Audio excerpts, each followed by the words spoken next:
Welcome in, everybody, to Hour 2 of Fantasy Sports today. Joe Pisapia and George Kurtz with you, taking you through the starts and the sits of Week 5 in the NFL. We've got London action. Don't forget, set your lineups right now. Hurry. If you've got Jets, if you've got Minnesota Vikings, we're also going to talk about some guys to pick up who might be available in your league still, and some streaming options also you might want to consider starting this week. A lot still to get to for Week 5 in the NFL. George Kurtz, let's play a little Who Should I Start here. Let's start with the running back situation here. Let's talk about Chase Brown, maybe the more explosive running back between he and Zach Moss in the Cincinnati backfield, but a game script against Baltimore that probably is favoring the passing game just a tad. Now, maybe some mild touchdown equity there for Brown and Moss, but regardless, Rico Dowdle seems like the guy trending in that better direction because you see that he's getting more work finally. You have a little extra rest coming off the earlier game last week. And now it just appears that Ezekiel Elliott is completely dust. So it should be Rico Dowdle's backfield. I know you have some concerns about maybe it getting a little wet on that field and whatnot, but I don't know. For me, I'm investing in Rico Dowdle. I think Dowdle's the way to go here. I don't like split backfields or negative game scripts here for running back. So to me, it's Dowdle. But I know that's a tough one because you are a self-loathing proclaimed Cowboy fan. So how do you see this one, Brown or Dowdle? Dowdle's done nothing this year. Everything you said is true. He is trending as the starter there. But Ezekiel Elliott's done nothing this year. Dowdle has shown you at least some yardage and catching the football. He's done a little bit more, certainly more than Zeke. I think we can agree on that, right? Sure. Zeke wasn't even in this conversation. All right. I don't even know why he's on the team. All right. Well, I do know why, because Jerry, whatever. That's a rabbit hole you don't want to go down with me. Anyway, Dowdle's done very little. I know he had the screen pass for a touchdown last week. Oh, it was probably holding on the play. Thank you, refs. But he's done nothing else. He's averaging 3.9 yards a carry. The Cowboys can't run the ball. They were the lowest ranked rushing team in the NFL. That's not going to change tonight against a tough Pittsburgh team. That's not going to respect the Cowboys passing game whatsoever here. I agree with you about Brown.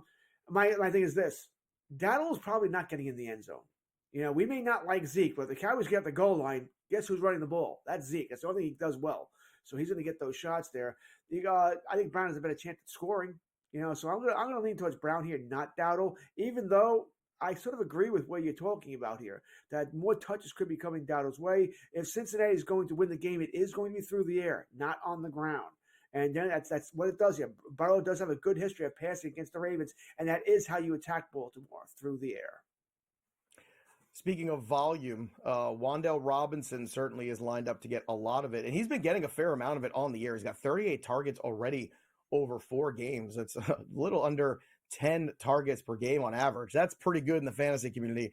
In those PPR streets, that's what we're looking for. He's coming off a game where he had 11 receptions on 14 targets against the Dallas Cowboys. This week, no Malik Neighbors in that offense. He is playing the Seattle Seahawks and probably playing from behind. Or Keenan Allen, who has returned to the Chicago Bears offense. Caleb Williams didn't look sharp last week. Let's be honest.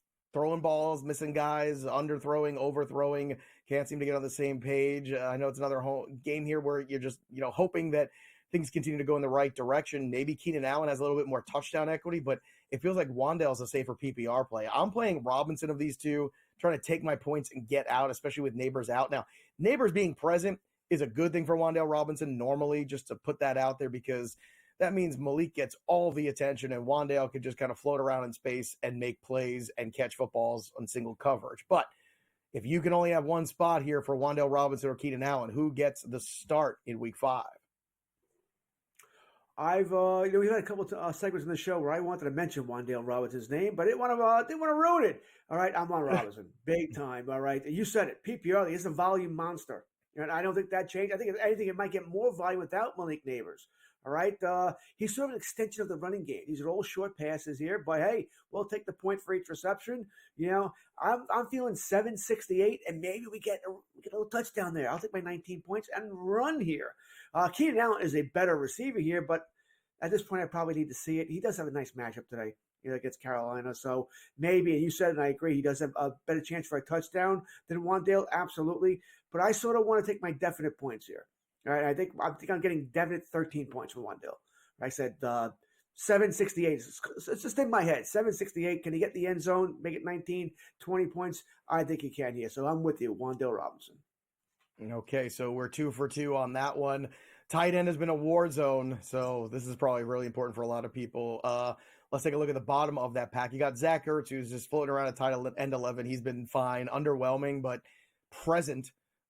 This is when you're not necessarily getting graded. You're just there, and sometimes that's been enough at the tight end position lately. Check. Remember that? You don't get a grade. You don't get A, B, C. You get just check. That's kind of Zach Ertz.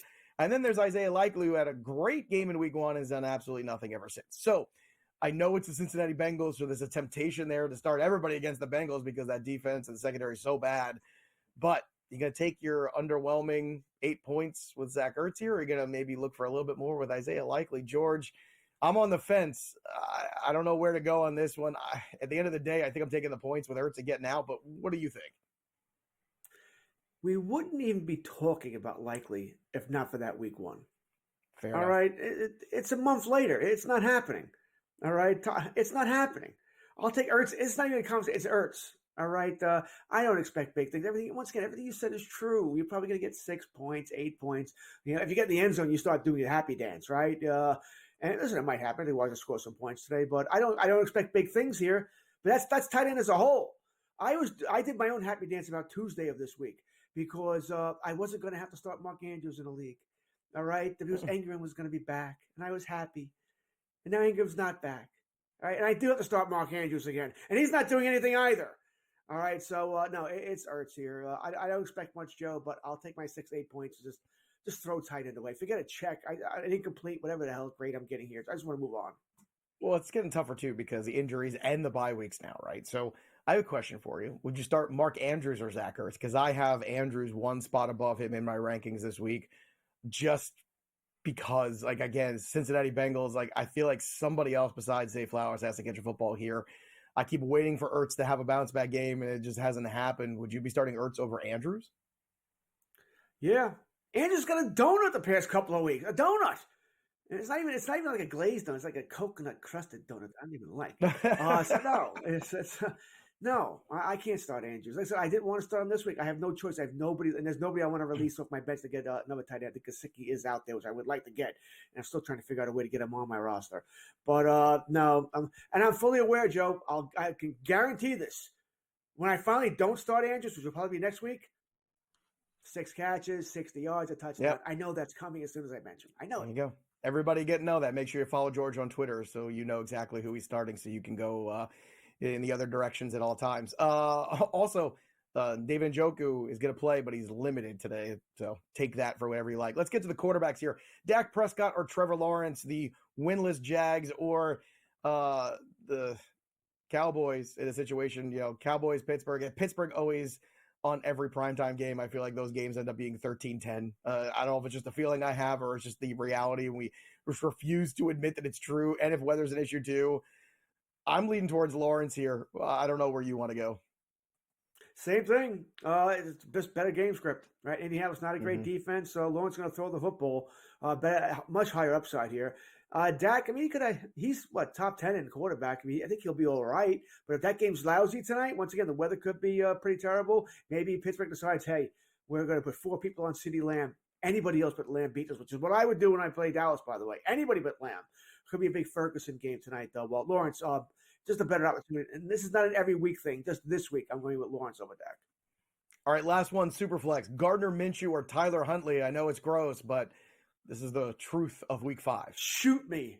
All right, if you're going this far, Minshew. It's Superflex. You have to. You have to find a streaming quarterback here. Quarterback threes even. Actually, I take it back. You know what? Give me Huntley. Let's hope he hits the big play. There you go. There you go. More FSG right after this.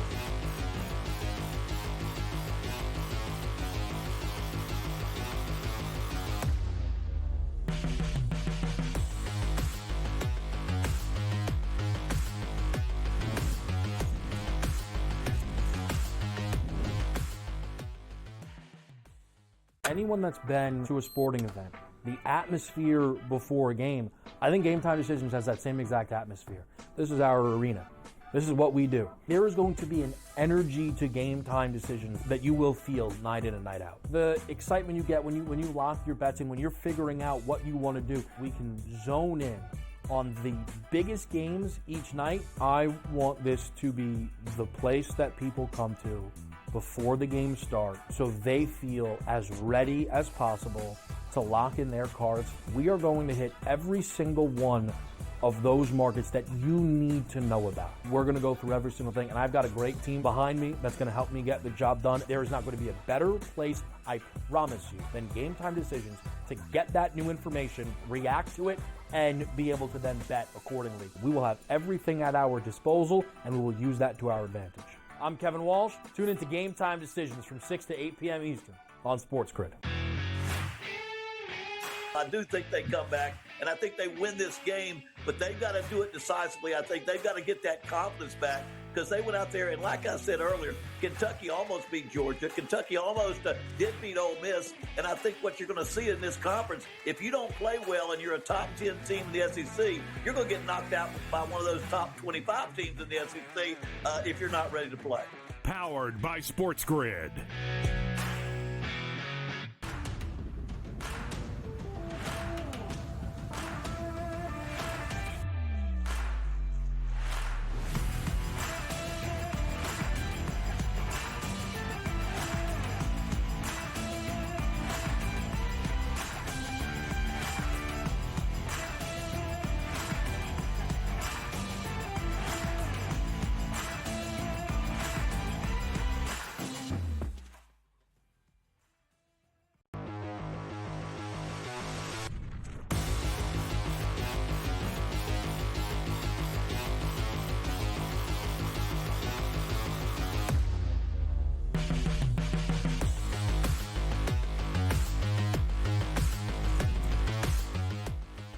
Where there's football, there's injuries, and we're going to get you up to date with the latest going on, who's in, who's out. Let's start with Malik Neighbors because he is out for week 5. There was hope because it was the Thursday game last we saw him last week that he might have time to pass concussion protocol. Unfortunately, he did not, which means he will not be present this week. You have to make your adjustments accordingly, including Wan'Dale Robinson, a guy you can probably elevate just a tad. Again, not too much more because he's already been getting a steady diet, but you imagine the Giants are playing from behind, so you imagine that's going to be the case. So Malik Neighbors, one of the biggest guys out for this week. You have to make some adjustments. We will get to some guys you can add later on in the show here, but Neighbors certainly has been absolutely tremendous to start the season, despite the fact that he does play with Daniel Jones. I know, George, you mentioned you have a lot of investment in Malik Neighbors this year.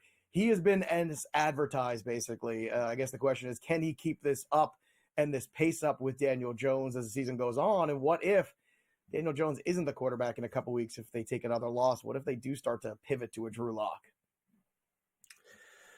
Boy, Drew Lock's not the answer. Listen, the Giants taking a quarterback in the draft next year. All right, they're going to be a top 5 team, top 8 team. They're taking a quarterback in the draft, so their quarterback of the future is not on the team. Could they move on from Jones? Sure. Listen, I'll be the first person to tell you, though, Neighbors dropped that pass against Washington, or else they probably win that game. They probably should have beat Dallas. Slayton dropped the pass. Neighbors dropped the pass. He got the concussion on. He should have caught that ball. That keeps the ball moving. Slayton dropped that pass once again. Drive would have continued. Maybe get a touchdown one of those two plays, and it's a completely different game there. So I'm not defending Jones, who's not good, but I don't think he's been awful this year either. All right, I don't. So I'm not worried about him being replaced yet, mainly because I said Locke is not the answer here. We're hoping Neighbors will be back next week. His target share has been crazy. All right, we want him back here, and we love Wan'Dale Robinson today. Even Slayton, by the way, could be a sneaky play. And there's talk about him being dealt maybe to Kansas City. Wouldn't that be interesting? Another Giant to Kansas City connection there. So I'm okay. I'm not dealing Neighbors, by the way. I'm not. When he comes back, I want those targets in. I don't think that stops. Maybe they lower it a little bit here, but I just don't think it stops here. It's the only way the Giants are moving the ball. That run game's not good enough to do it. There's no tight end to worry about here. I want all the Neighbors I can get. So disappointed he's not playing today.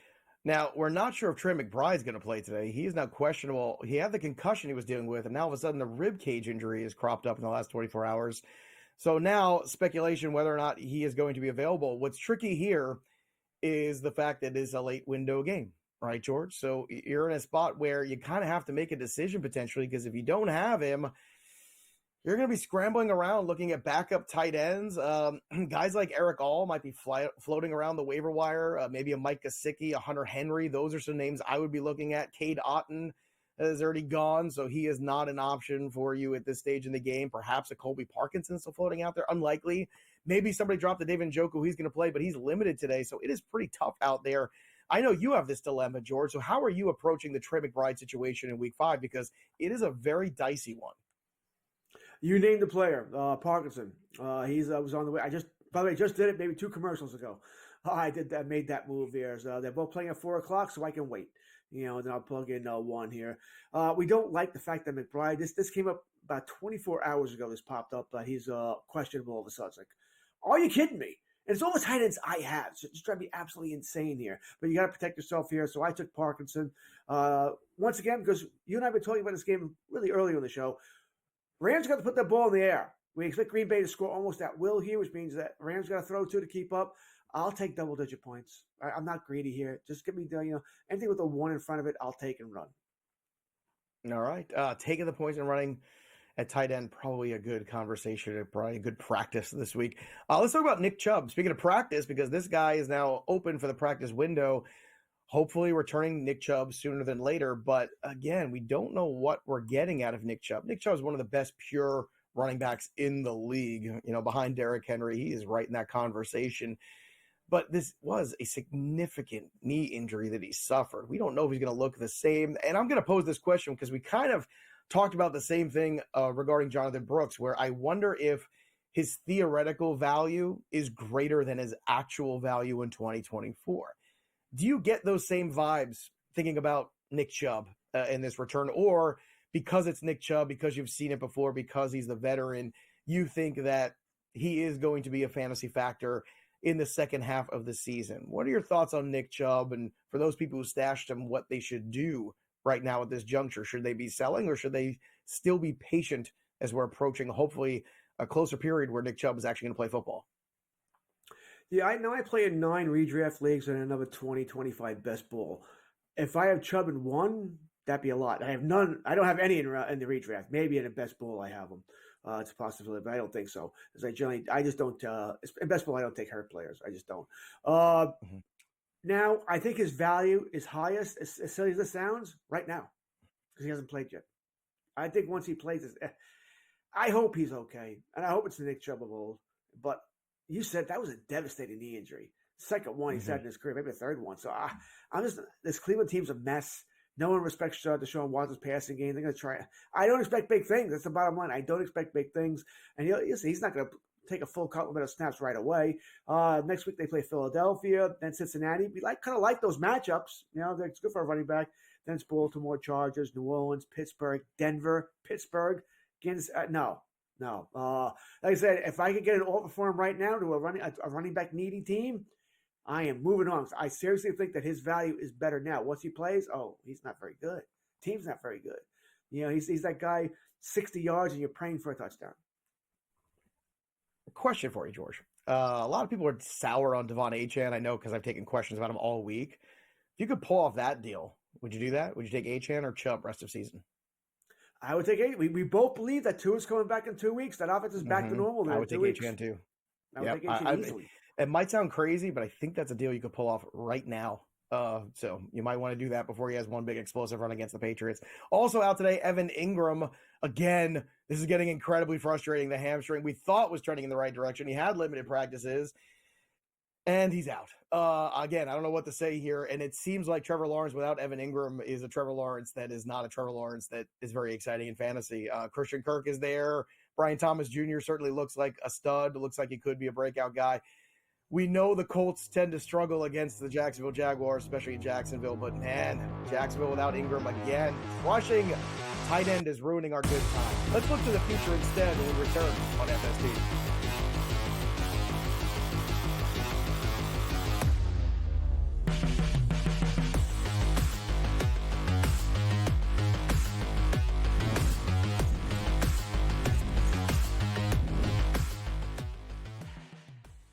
Anyone that's been to a sporting event The atmosphere before a game, I think Game Time Decisions has that same exact atmosphere. This is our arena. This is what we do. There is going to be an energy to Game Time Decisions that you will feel night in and night out. The excitement you get when you lock your bets in, when you're figuring out what you want to do, we can zone in on the biggest games each night. I want this to be the place that people come to before the games start so they feel as ready as possible to lock in their cards. We are going to hit every single one of those markets that you need to know about. We're going to go through every single thing, and I've got a great team behind me that's going to help me get the job done. There is not going to be a better place, I promise you, than Game Time Decisions to get that new information, react to it, and be able to then bet accordingly. We will have everything at our disposal, and we will use that to our advantage. I'm Kevin Walsh. Tune into Game Time Decisions from 6 to 8 p.m. Eastern on SportsGrid. I do think they come back, and I think they win this game, but they've got to do it decisively. I think they've got to get that confidence back because they went out there, and like I said earlier, Kentucky almost beat Georgia. Kentucky almost did beat Ole Miss, and I think what you're going to see in this conference, if you don't play well and you're a top 10 team in the SEC, you're going to get knocked out by one of those top 25 teams in the SEC if you're not ready to play. Powered by SportsGrid.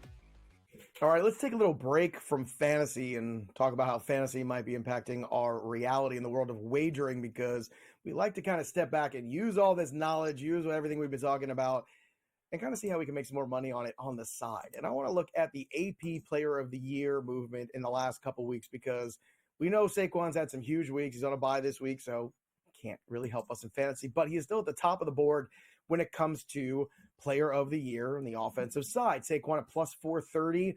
Derrick Henry, after a huge performance, goes to plus 470. So he just jumps into the conversation, which I think is great. I'm here for it. I'd love to see it happen. But there's a guy at plus 600 that I want to talk about, because we did the deep dive on Sam Darnold, and Justin Jefferson's right there. And Tyreek Hill is nowhere to be found. And, the Garrett Wilsons and some of the other guys that we had high hopes for really haven't, come to fruition. So there it is, once again, ho-hum, Justin Jefferson just continuing to ball out and be spectacular. And I feel like there's a narrative growing here, George, where Sam Darnold playing quarterback, somehow Justin Jefferson's greatness is helping to carry mediocre Sam Darnold up the hill. And that narrative means something. These are media awards, and I think the Jefferson narrative is one that's going to really win out. Running backs are always tough because as the season goes on, there is some wear and tear. There's always a higher injury risk. I look at this plus 600 and I see a great opportunity to still get a fantastic return on investment in Justin Jefferson for this award. Again, the Tyreek Hills, the CD Lambs. Nico Collins isn't in this conversation yet. Maybe he should be. Maybe after a couple more weeks, people will start to come around on that. But I got to tell you, right now, it seems like Justin Jefferson is maybe a favorite in number 3 clothing. And I think he is the guy people should be betting on right now. But how do you see it? Oh, I think you're on the right track here. Also, running backs, it's also hard there. Barkley is a sexy name, all right, because of the trade here, because of what he's done for Philadelphia. So I think he'll pick up again as well, but they also get hurt more than other positions here. Jefferson, such a good wide receiver. I'm trying to find somebody else here we can talk about. I mean, Marvin Harris is more for the rookie of the year, but that's going to be tough over the quarterbacks. Mm-hmm. There's not anybody else here that really truly stands out here. I'm looking at a list here that I would say could compete for this. Jefferson, the whole story is beautiful, right? You already mentioned Darnold. All right, he's come out of, I don't want to say out of nowhere, but we didn't expect this. No one Detroit Lions, they're going to the Super Bowl, right? They still might, by the way. Green Bay, how well they played in destroying Dallas last year. Hell, maybe they should have gone to the Super Bowl last year, And then Minnesota was an afterthought, right? Because even Chicago, Caleb Williams, Keenan Allen, they're up and coming. They're going to be good, And once J.J. McCarthy got hurt, no one cared about Minnesota. Really, no one cared. Right, in reality, we don't. It's done. They'll finish third or fourth in the division. So it's a beautiful story when you think about it, the whole thing. That being said, they're going to lay an egg in this game now that we keep doing this. So I'm with you on John Jefferson. I think it's a great story. What he said, with all due respect, I'm no Garrett Wilson. Gets a chance to prove that today. So he is the best receiver in football. We know that. It doesn't matter if anyone's making more money than him. That never matters here. He is the best receiver in football. So I think you're onto something here. Now I'll give one caveat again. I mentioned earlier in the show, Sam Darnold.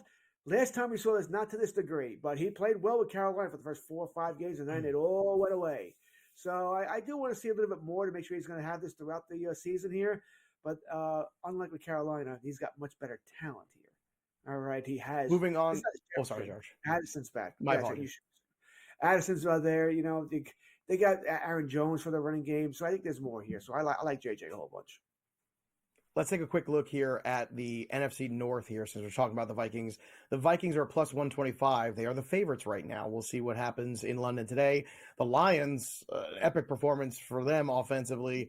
They're on a bye at plus 145. The Green Bay Packers are plus 550. Is this the opportunity in the moment here to maybe jump on the Packers at 5-1? Because this division is going to be very tight, and those odds are very large.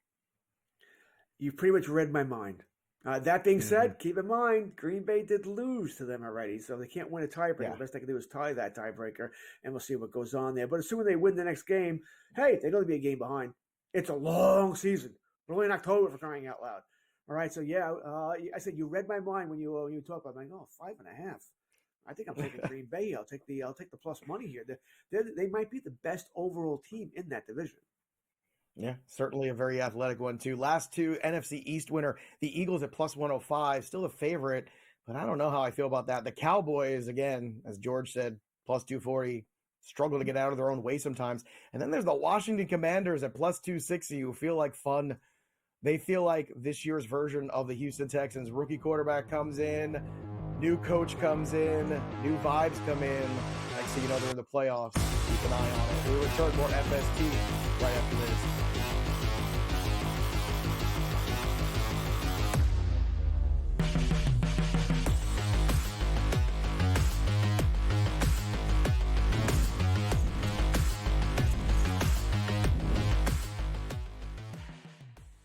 Anyone that's been to a sporting event, the atmosphere before a game, I think Game Time Decisions has that same exact atmosphere. This is our arena. This is what we do. There is going to be an energy to Game Time Decisions that you will feel night in and night out. The excitement you get when you lock your bets in, when you're figuring out what you want to do, we can zone in on the biggest games each night. I want this to be the place that people come to before the games start so they feel as ready as possible to lock in their cards. We are going to hit every single one of those markets that you need to know about. We're going to go through every single thing, and I've got a great team behind me that's going to help me get the job done. There is not going to be a better place, I promise you, than Game Time Decisions to get that new information, react to it, and be able to then bet accordingly. We will have everything at our disposal, and we will use that to our advantage. I'm Kevin Walsh. Tune into Game Time Decisions from 6 to 8 p.m. Eastern on SportsGrid.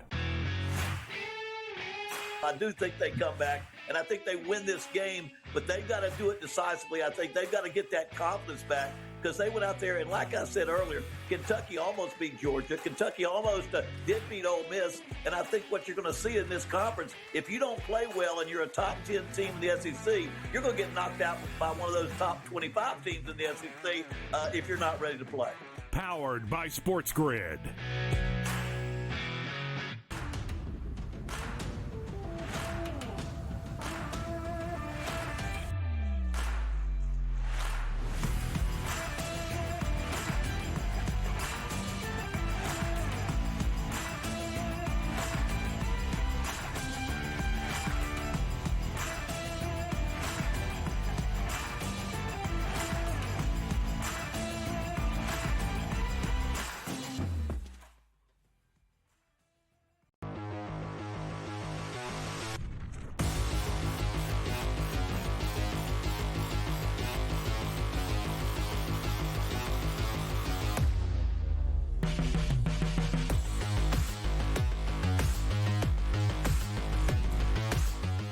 All right, we're feeling the good vibes here in London. The Viking is banging the drum, and we're just about to get underway. You see the sea of all the different NFL jerseys, which is so cool when you go to London, where you see, it's not just the teams that are playing, but you see just people wearing the jerseys of their teams.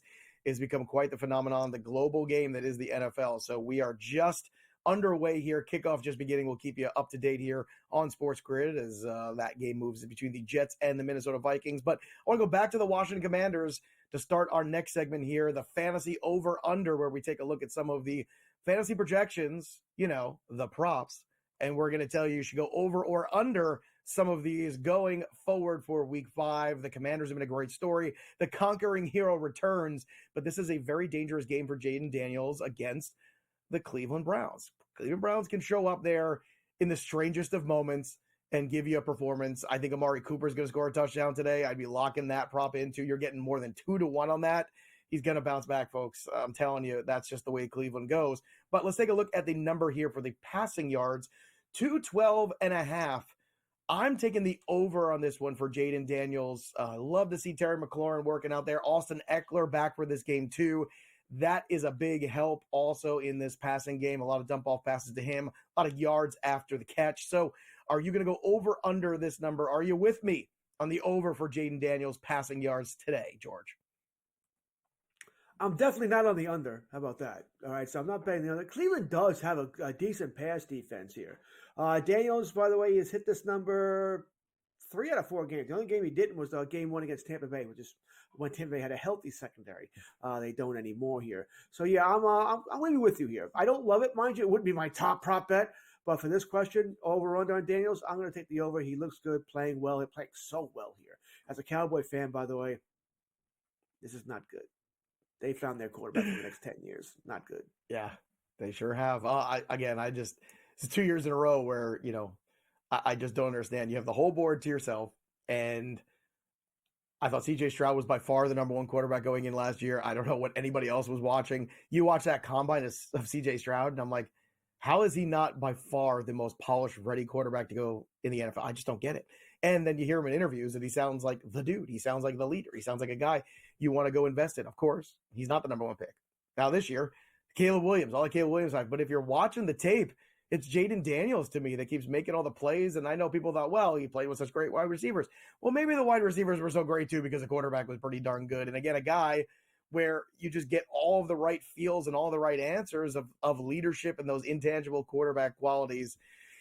But what do I know? I'm just a fantasy analyst here on TV. Maybe someday I'll be a GM, George. Maybe someday. Chuba Hubbard, 59.5 rushing yards. Just for a little bit of context, since Andy Dalton's taken over as a starter, he has gone over 100 yards in both of his games. They get the Bears, pretty decent defense, but 59.5 I think is too low. I like Chuba Hubbard in DFS this week. I'm going over on this one too, George. Where are you? Yeah, he better go over. If not, this game didn't work out well for Carolina at all here. Chicago, by the way, they have about 24 fantasy points to running backs each week. That's well above average. They're bottom 10 there. So yes, I think Hubbard gets there. I do. That being said, I do expect Chicago to try and take away Hubbard somewhat here and force Dalton to pass the ball. But give me over on this as well here. Listen, I'm an over player. I like my overs, okay? Because we like overs because they can end early. We can win it, hey, second quarter, over, done. Cash my bet here. Unders are boring. You got to wait till the end of the game. All right, let's go for an under then, since you like over so much, because my under of the week is definitely Keon Coleman.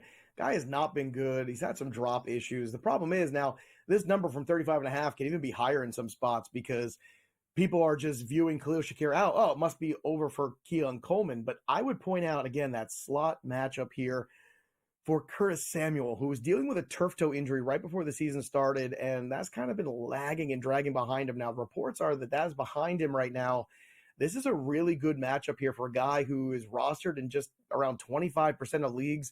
Chances are he's out there for you to stream. I would rather be playing Curtis Samuel this week. A lot of people are excited about him in this offense before that turf toe injury.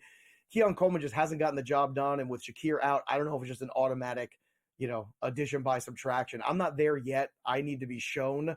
So I'm going to show Keon Coleman the under. What do you want to show him this week? Yeah, so you and I differ a little bit on this game. You think this game's going under? I think it's going to be some points scored in this game. I don't think it's going to be too much of a defensive battle here. Although I agree with what you said earlier, where we haven't seen the best of C.J. Stroud in Houston yet. Right, we're still sort of waiting for that for them to hit their stride. That being said, I think it might be today. So it's another one where I would not bet the under. If you don't want to bet the over, that's fine. We don't need to take every over. But I think for Buffalo, they better hope he gets the over, because if not, listen, I like Curtis Samuel. I literally just picked him up in my home league, but I don't know if I'm going to bank on this where he's going to have that kind of game here today. They need Coleman to be that big play guy, that big play threat, and we know they're going to take their shots with him. Whether they catch it or not, we'll see here. But I'm going to go over. All right, right now the Minnesota Vikings are out there 3rd and 2, just keeping you updated here. Sam Darnold just picks up the first down here with a nice reception by the tight end. So a good beginning for the Minnesota Vikings here against the Jets. Move the football a little bit to start. Let's get to another one. Jordan Mason. Now, this is a high number, George. 85.5 rushing yards. I'm still going to go the over here. Look, the defense of the Arizona Cardinals is less than thrilling. There is a scenario where the 49ers get up early and kind of just pound the rock here. Mason has been very good. He might be this year's Kyron Williams. He might be that league winner you picked up off the waiver wire. I know I picked him up wherever I could. And in my most important league that drafted very early, I had Eli Mitchell for the same reason. I had massive concerns about CMC. And once he was out too, I ran to the waiver wire to pick up Jordan Mason in week 1, and luckily he was still out there. But Mason has been very good. Can he be over 85.5 good in week 5? Now, I mentioned teams that play bad rushing defense. All right, that's Buffalo Bills worst, Carolina second worst, Dallas third, Arizona 4. All right, yeah, okay. I'm on the over with Mason as well here. He's been great. Some might argue he saved their season, right? So the passing game really hasn't connected here. Brandon Ayuk's on the back of a milk carton after signing that big contract here. Mason's been great replacing McCaffrey. They did announce that CMC will not play. They play Thursday night. He will not play the Thursday night game against Seattle. Could return, though, shortly after that. My guess being the Cowboy fans, he'll return to that Sunday night game in San Fran versus the Cowboys, because the Cowboys just have no luck. Not that Mason wouldn't destroy them both here. But McCaffrey is on his way, Joe, which we talk about trading Mason too, although I would not do that if I was anybody. The Vikings are past midfield as Aaron Jones, a big gashing run up the middle here now on the Jets' 40-yard line. 2nd and 6. Again, if they score, we'll keep you updated. Jordan Love is the next guy on our list to talk about. 257.5 on the passing yards. I think he can go to 300 today against the Rams. I really do. I think this could be a huge game for him and this offense. I would even ladder bet it over the 300 today. That's how confident I am in Jordan Love's over. Are you as confident as I am, George? Yeah, we already said that on yesterday's show. He was part of my bold predictions as well, along with Geno. 300, 3 touchdowns. So big things coming from Green. I love everybody on Green Bay today. The only person on Green Bay I may not start would be maybe one of the tight ends if you can do better than that. But other than that, love them all. Speaking of Green Bay, Dontavian Wicks, 3.5 receptions, 44.5 receiving yards. Now, this is a guy that got double-digit targets last week when Watson was out. Reed's going to be working. Wicks is going to be working. No Dobbs. So the no Dobbs thing makes me love both of these. In fact, I would put these together in a skinny parlay. And if you want to throw in an anytime touchdown scorer at plus money as well, you can have a really nice return if you can get a nice 5-catch, 75-yard day with a touchdown from Dontavian Wicks, which does not seem like a stretch. Last and maybe least, Gardner Minshew, 192.5 passing yards. I'm taking the under in this one, George. I know unders aren't sexy, but I like winning money, and I think this one's an under. What do you think? I agree with you, but I'm not. I wouldn't bet this, and not in a million years am I betting this. Listen, as a guy, I'm 55. I remember when the Raiders Bronco games were great in the 70s and 80s, and now this game is just awful today that I want nothing to do with here.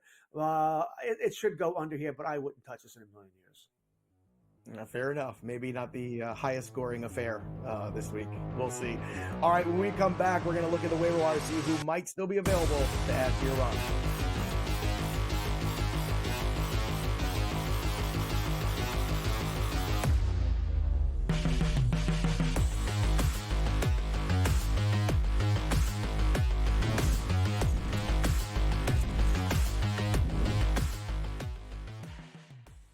Anyone that's been to a sporting event, the atmosphere before a game, I think Game Time Decisions has that same exact atmosphere.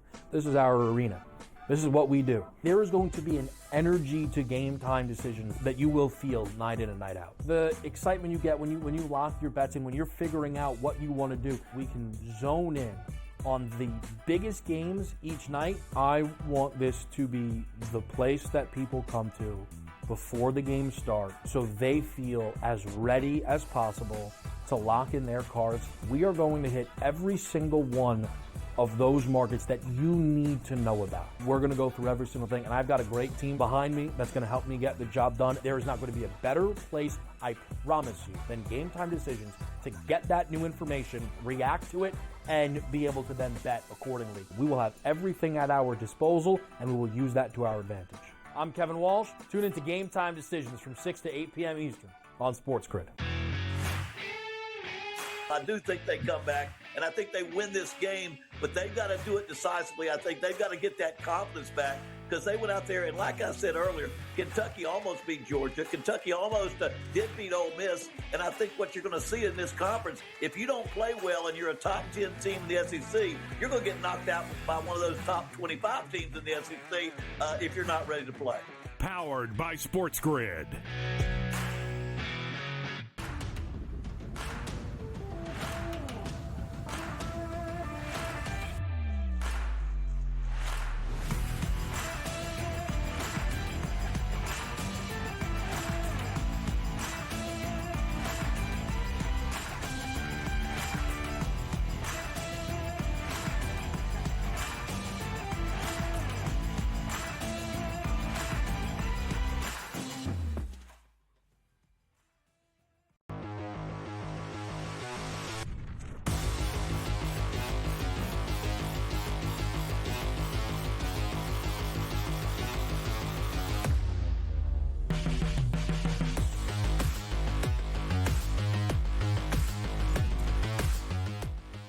All right, the Vikings are on the board 3-0 in London right now. We'll keep you up to date.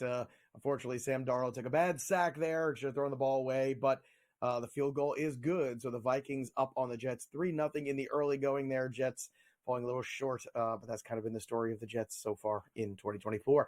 But let's get to the waiver wire, George. Let's take a look at who might be out there too. Again, my number one streamer this week is now Curtis Samuel. I think he can finish as a wide receiver 3 potentially this week, but he's not the only guy to look at wide receiver. Dontavian Wicks is still not rostered in nearly enough leagues, in my opinion, especially in the circumstances. He's rostered in 64% of leagues on Sleeper right now. That means he's out there at almost 35%. That means somewhere somebody dropped the ball and missed something. Go pick him up. I don't care if it's a 10-team league, a shallow league. Pick him up because these next few weeks could be very productive. I don't know when Christian Watson's going to come back. I don't know if Romeo Doubs is ever coming back. So all of a sudden, Dontavian Wicks goes from wide receiver 4 on this team to basically wide receiver 2. And this is a great leap for Wicks, who's got big playmaking ability. So this is the time. This is the moment. George, were you surprised that the roster percentage was still under 80 for Wicks with all the hype around him this week and what he did last week? A little bit, yeah. Under 80, if it would have been 78, 75, I'd have been fine with that. There are shallower leagues out there. You mentioned 10-team leagues, and the people don't want them or don't need them. But 64 is light, especially once again, you and I have been on Green Bay all show, right? We both believe they're scoring 1 million points today. He's the number 2 receiver there. I mean, he should eat well here. Yes, I'm all over Dontavian Wicks. He should be rostered at more than 64%. But that number has come up. So people are claiming him, just not to the liking of you and I. Fair enough. Another wide receiver that we like a lot this week, Wan'Dale Robinson, also just about 60% rostered. He should be way higher than this. Wan'Dale has been very solid. Now, again, Neighbors being out, it could mean some more workload, but also could mean a tougher day at the office for him. He's had a lot of single coverage, and that has worked out well for Wan'Dale Robinson. He has been a target hog for the most part, outside of that one game against Washington of all teams where he only had 4 targets. He's at 12, 8, and 14. Again, last week, the high for the season, 14 targets, 11 catches for 71 yards. Now, he only has 1 touchdown on the year, but he figures to be in a good situation here. Devin Singletary also not healthy. So the Giants offense is limited, and Wan'Dale has to be a big part of it. They have to force the football there. So I want to start him this week, and if he's still available, I definitely want to pick him up. George, even in a shallow league, do you think Wan'Dale Robinson is a streamer in week 5? In a shallow league, he may not be, because I don't know. The touchdown's going to be tough. All right. We're looking at volume here. If you're in a, by the way, is a standard league still standard? Because really, PPR is the standard now. Does anyone even play with non-PPR? They do. But in a non-PPR league, do. I probably don't want to. I do not, by the way. Not on purpose, is that no one invited me to a non-PPR. So in a non-PPR, I probably am not as excited, because I think touchdowns are going to be tough here. Now you're looking at 6-7 points here.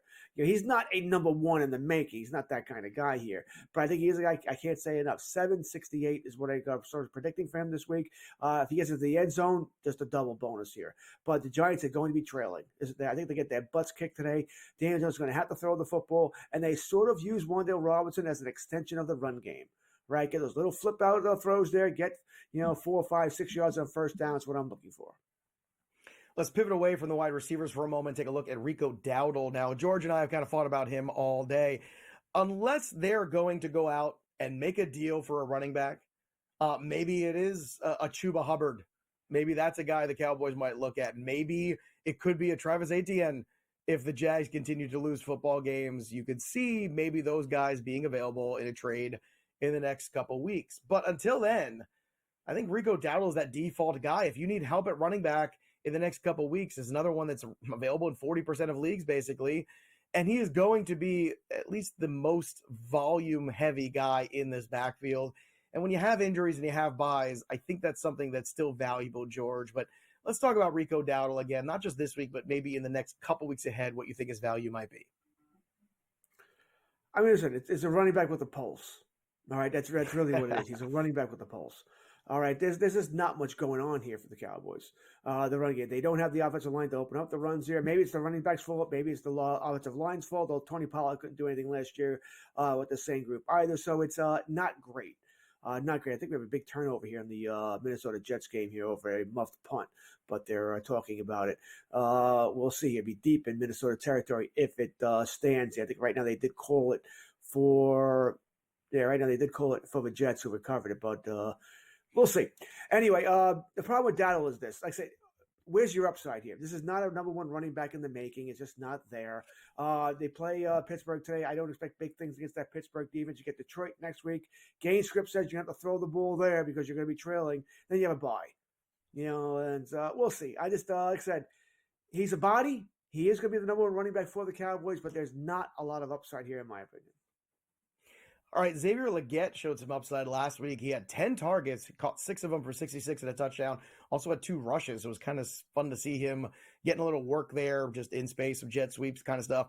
This week he gets the Bears. Next 2 weeks, Atlanta and Washington. You look at the roster percentage too. He's just 50% rostered. I think that's way too low at this point. I'd pick him up for free if he was still sitting out there in any league on any waiver wire. George, how do you see Xavier Legette this week and beyond? Yeah, I'm with you. No Adam Thielen, right? Thielen's gone with the hamstring. I believe they said he doesn't need surgery, but he's going to be gone for a while here. Once again, Carolina should be trailing. Lots of balls in the air. All right. Johnson can't catch all of them, right? Can't catch all of them here, so I'm with you. Legette should be owned here. And, maybe even played more than just bye weeks here. I think he's going to get his more and more his share of targets. They're going to want the offense eventually to run through him. Maybe not right now, but by Thanksgiving, that offense has to run through him. Now, fantasy football oftentimes likes to humble me and remind me that I can be wrong sometimes. And I was dead wrong about Kareem Hunt. I did not think he was going to be a thing, and he was, at least against the Chargers. 14 carries for 69 yards. He also had 2 receptions for 16. He gets the New Orleans Saints this week, then the bye. I think Carson Steele is droppable. Again, Kareem Hunt is rostered in already 70% of leagues, so if he's still floating out there, I could see adding him, but again, it's just my concern, George, is can the older running back stay healthy? Can you get there? It feels like the Chiefs are kind of grabbing at straws right now, waiting for Rashee Rice news, waiting for some more help. Travis Kelce doesn't look like the Travis Kelce of old, although last week was at least encouraging. So that's the waiver wire look when we return the 3 and Out. When we return on FST.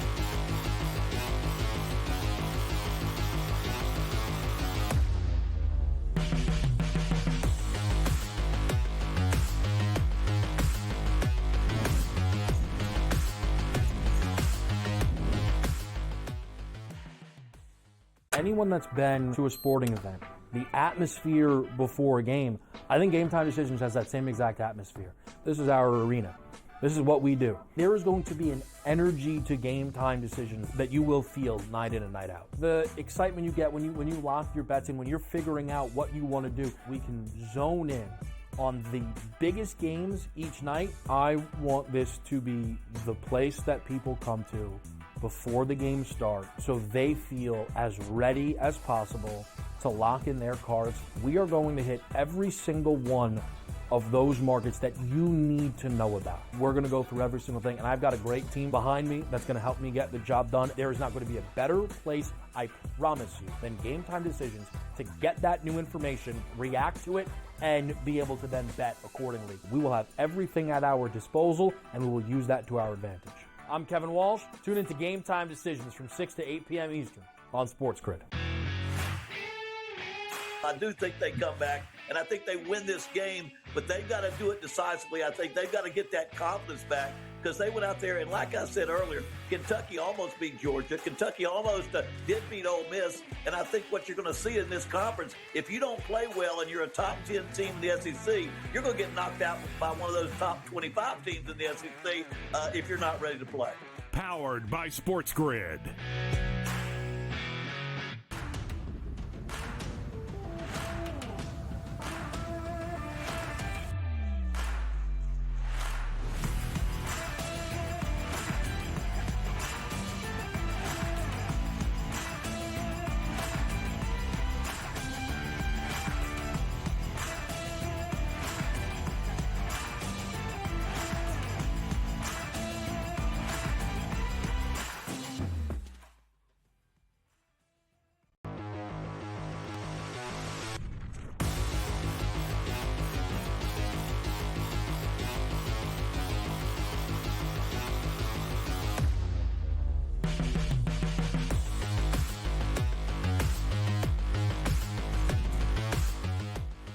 Quick update on the Vikings game. Vikings are driving a big rushing first down for Sam Darnold, who looks super comfortable right now playing quarterback in the NFL. And there's just no other way to put it. Confident, cool, calm, collected, and Sam Darnold all going in the same sentence. It feels weird to say out loud, but it seems like what we're seeing. So that's definitely something to look for in the NFL. But now George, give me an George, what do you see? Sam Darnold is down after a pass. He's still not up, by the way. He's been down for about 10 seconds here. I spoke too soon. Why? This is definitely not good. Yeah, he's definitely down. He took a shot there from the Jets defender. We'll get you update on him in a second there. Hopefully he's okay. He is definitely down. It's the wind knocked out of him. That's certainly the hope right now. Let's get to the other things we're looking forward to, or looking ahead to at least, in week 5 in the NFL. The Bills, another test for them. They failed the first one. Now they got to go on the road and play the Houston Texans. I feel like everybody's running to the over on this game because of, well, it's Josh Allen, it's CJ Stroud and all this stuff, but I would not be shocked if this is an under and maybe a little underwhelming when all said and done. Now, I could be wrong here, but sometimes these games tend to disappoint in these scenarios. But another big road test for the Buffalo Bills. Do you think Josh Allen is up for it, George? He better be. Right? He's that whole offense. Him and Cooks played very well as well. So disappointed in Kincaid, right? I thought he was going to be the really big thing, and it just hasn't happened yet. I know I have a season-long play on his touchdowns, so I think it was 5.5 offhand here. So I need him to pick it up here. Oh, it's 47.5, which I thought it would have been higher. I was expecting it to be close to 49.50 coming into the week here. So I'm on the over in this game. I do expect points to be scored. I mean, we don't need a 31-30 game. 28-21 gets me there. So I don't need a truly high scoring. But yes, I think points are coming. Not explosive, but I think points are coming. The Jacksonville Jaguars could be staring at 0-5, George. Do you think they get a W today and stop the bleeding, or the Joe Flacco and the Colts come in there and stick the fork in the Jags? No Jonathan Taylor. You're at home against the Colts. It's Joe Wacko for Flacco. If not now, when? I mean, if not now, when? I know Evan Ingram's not playing. And what you say earlier, and I think there is something to that, by the way. Ingram not playing seems to affect Trevor Lawrence. Mm-hmm. This seemed to all go down the Johnny Flusher when Etienne fumbled that ball against Miami, right? When he fumbled that ball, they were going to win that game. All right, then everything just went straight downhill Literally, Tyreek Hill hit the big play the next drive there. Yes, Jacksonville wins today. Doug Peterson, we can. Who doesn't believe his job's in jeopardy, by the way? Okay, Doug. Good to see you're oblivious. But yes, I'll go. Yes, Jacksonville wins. All right. So last one here, Jaden Daniels at home against the Cleveland Browns. Now, look, I think this is a tougher test than people might realize. The Cleveland Browns do find a way to lose games, but they also find a way to stick it to you in fantasy and certainly from the wagering market too. So I think this is a very dangerous game here for the Commanders. I know we're all feeling the good vibes of Washington.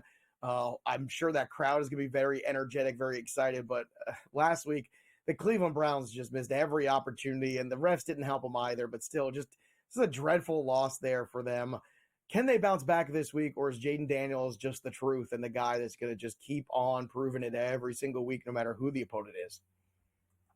Yeah, I do wonder if this could be a sort of a trap game for them. I do against at home against Cleveland. They haven't played very well in Deshaun Watson and others. And you play Baltimore next week. That's the game in the their area, so it's a bigger game for them. That being said, I think Daniel's having too much fun. I don't think he'll let that affect him here. So I think Washington does win the game here. But it was in the back of my mind, Joe, this may not be their game. By the way, for those wondering, Darnold came out. Missed a play. Mullins hit a big play to Aaron Jones. Darnold is back in the game.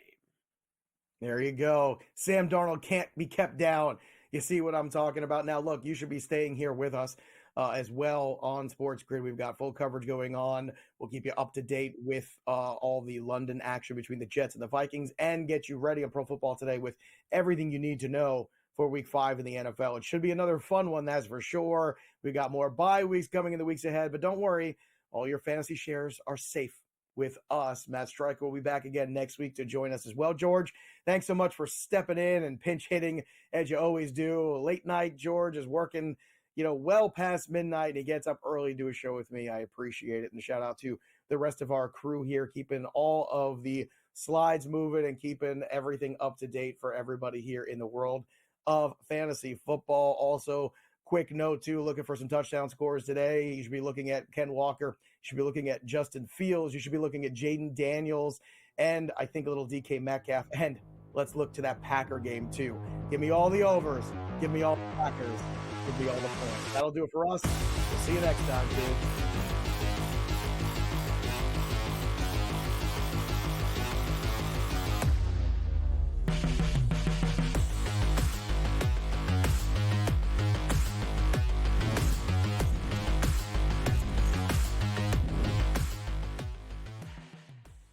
Anyone that's been to a sporting event, the atmosphere before a game, I think Game Time Decisions has that same exact atmosphere. This is our arena.